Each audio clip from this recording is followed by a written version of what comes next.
उदास माण्हू आउं उतां ई मुखातिब आहियां जितां हमेशह तोसां हर रोज़ महू कलाम थींदो आहियां। तूं अलाए ॿुधी बि थो या गुज़िरियल सदी जीअं गूंगो थी वियो आहीं। ज़िंदगीअ जे कंद में वक़्त जो चड़ो तुंहिंजी यादि जी घंटी वॼाईंदो आहे। मूं राति सॼी दोस्तनि सां कचहरी करे उथियुसि त रस्ते ते हिकु नांग मिलियो, पर मूं लाइ तूं नांग हुईं जंहिंजो ज़हर वक़्त जहिड़ो जराद नाहे कढी सघियो। आउं सोचींदो आहियां त शायदि निंड छो न आहिनि कंदा, पर जंहिंजो ख़ुशियूं चुल्ह तां घोरियल कुकड़ जहिड़ियूं थी वञनि उन्हनि खे निंड भला किथां ईंदी।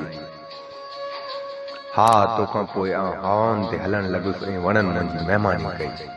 धरतीअ मूंखे बेजोड़ शादी कराइण जे ख़ौफ़ खां भॻल उतर सिंध जी छोकिरी जहिड़ी थी लॻे। इहा बि तोखे ख़बर हुजणु खपे त मुंहिंजे शहर में कुता हिंगू कंदा आहिनि ऐं गॾ भौंकंदा आहिनि। तूं ग़लति न सम्झ, माहौलियाती असर आहे, हिक ॿिए जी ॿोली खे क़बूल कयो अथऊं। चाइनीज़ गॾ खाईंदे बि एतिरा होशियार कीअं आहिनि, हिते त ॻोभनि खे गॾो चवंदा आहिनि। मुंहिंजे ॻोठ में हिकु मौलवी छोकिरो मूंखे रोज़ निमाज़ जो चवंदो हो ऐं आउं शराब पी लतीफ़ सां कचहरी कंदो हुउसि। ॿुधो आहे हाणे उहो छोकिरो ॾाढी कूड़े ऐं जींस थो पाए।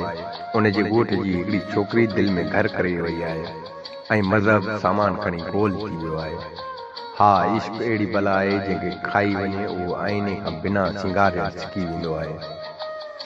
ट्रेन जी पटड़ी ते ॿ टुकर थियल शाइर जी निज़मनि जो इनवान तो जहिड़ो उदास छो थो हुजे। जॾहिं इहो सवाल सिंध जे सरदारी निज़ाम जे मग़ज़ में बड़छी खुपी वियो, उन ॾींहुं कारोकारी बि ईअं भॼी वेंदा जीअं मज़हबी छोकिरे जे ज़हन मां निमाज़ रफ़ू चकर थी वई आहे। बसि हाणे ईअं बि करे ॾिसजे, मज़ारनि तां पड़ खणी दरावड़नि जे ॿारनि खे ईद जा कपिड़ा सिबी ॾिजनि।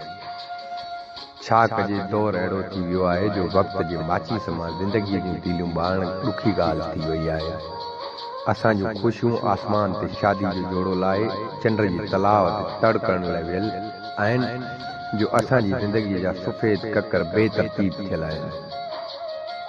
तुंहिंजे चहिरे ते ॿ जाड़ा माखाना कीअं था रोज़ केतिरनि ई पियाकनि खे इश्क जा जाम पीआरीनि।